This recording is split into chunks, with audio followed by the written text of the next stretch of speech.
Bright blue sky with white clouds. A wyvern soaring in the sky. A character watching from below, lying on the ground.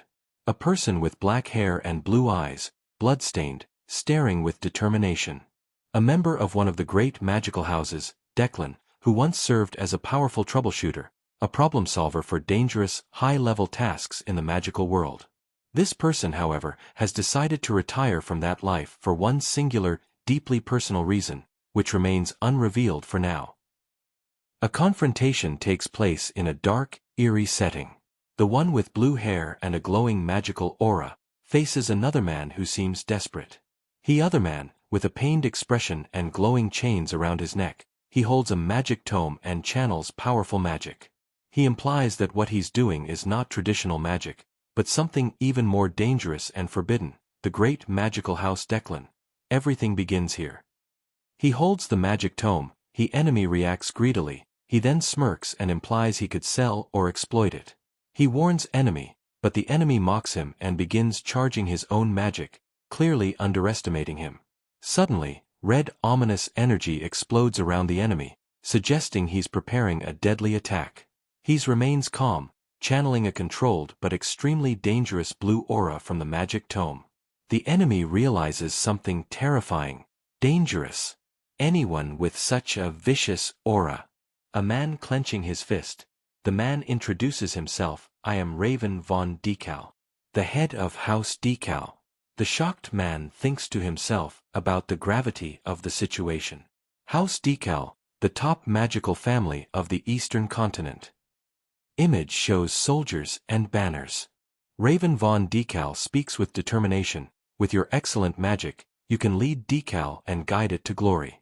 A bird flying in the sky, come back to Decal. Fine. Accepts the request, good. That's excellent. But first, I have one condition. Give me the head of the Holy Knight. Said with a confident, slightly sinister smile. A magical circle activating, suggesting an upcoming intense moment. A man screams in agony, another character restrains him with a spell, the restrained man laughs maniacally, suggesting he has a counterplan or is mocking the other. Shows both characters standing apart in a tense standoff, another person notices, meaning the spell might not be working as intended or the opponent is resisting it completely. A surge of magical energy, bright blue, indicating a possible major counterattack or escape attempt. One man screams in pain as a blue magical binding spell is used on him. The caster mocks him, the restrained man laughs ominously, showing confidence despite being captured. This signals that he still has a plan or is too strong to be easily subdued. Both are standing on a barren battlefield. Another character notes, then someone else realizes, this means the enemy is resisting the spell effortlessly. A surge of magical power explodes around the restrained man, preparing for a devastating counterattack. Blue lightning, likely Raven's magic, collides violently with crimson-red energy, opponent's magic. The impact is enormous, suggesting both are using near maximum power. Raven smirks confidently in the blue aura, while the opponent smiles with determination in the red aura, hinting he's using a forbidden or ultimate technique. The opponent activates a huge crimson magic circle, releasing devastating energy. Giant spikes or energy pillars erupt violently as the red spell reshapes the battlefield.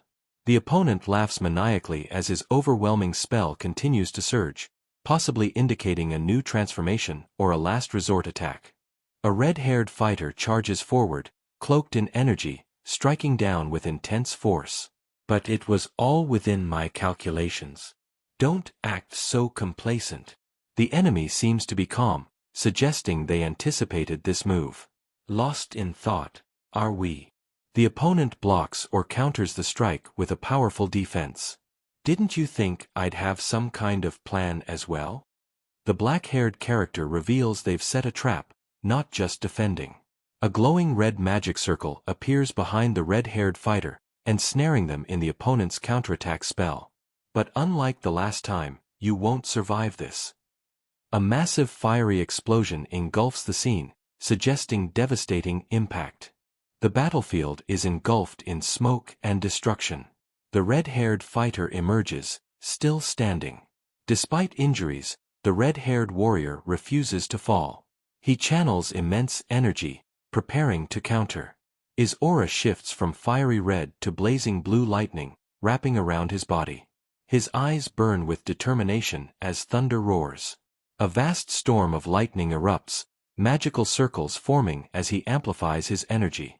He summons a colossal lightning strike, descending like divine judgment. The blue lightning fighter declares, his aura radiates overwhelming intensity, mocking his opponent. His power surges violently, filling the battlefield. The red aura enemy dismisses him with a single word. He instantly summons a vast magic circle, sealing himself inside a red barrier. His form glows as energy builds in layers of crimson runes. His storm collides against the enemy's red energy, sparking the next clash. Lightning crackles violently above the battlefield, shaking the heavens. The scene turns grayish, like a memory or flashback. The character recalls an earlier event. He remembers seeing a wyvern soaring through storm clouds, a fateful sign. His memory sharpens into something painful. A figure stands with blood running down their face, a haunting reminder. The scene returns to the present, where the blue-haired fighter, battered and bleeding, faces his foe. The battlefield quiets. The blue-haired fighter, bloodied but alive, glares back. The other man smirks. He explains that this powerful empire has set its sights on conquest, forcing others to submit. A red-armored figure appears as the explanation continues. Instead of submission, the speaker reveals his intent. A magical artifact, glowing, ancient, is shown. The implication, with this relic, they won't bow to any empire. The mysterious artifact begins to glow with ominous purple energy, radiating a sinister aura. The wounded blue-haired fighter demands. The other man smirks, the purple light washing over his face. The blue-haired fighter snaps. Only to be silenced. The man holds the relic aloft. He explains that this magic was once erased from history, sealed away because it could alter destiny itself. His eyes burn with obsession. The opposing figure presses him. The blue-haired warrior, bloodied but unbroken, admits. He recalls the manipulations and battles he's endured, realizing he's been dragged along by others' designs. His aura surges with radiant blue energy. His eyes blaze with resolve as he stands tall against impossible odds. He steadies his weapon, the oceanic storm rising higher. He readies himself, prepared to sacrifice everything for what matters. He's battered, bleeding, laughing in defiance. He unleashes a final surge of magic. He acknowledges his fate, yet finds peace in his choice. This sets up the possibility of a rebirth, a classic manhwa cycle of sacrifice, new beginning. His body merges with the raging storm, creating a colossal vortex. Instead of immediate death, something shifts, the energy redirects. The warrior still alive, eyes widening as if shocked. The blue-haired warrior, bracing for death, suddenly realizes, the storm, the energy, even the collapse of his body, all halted.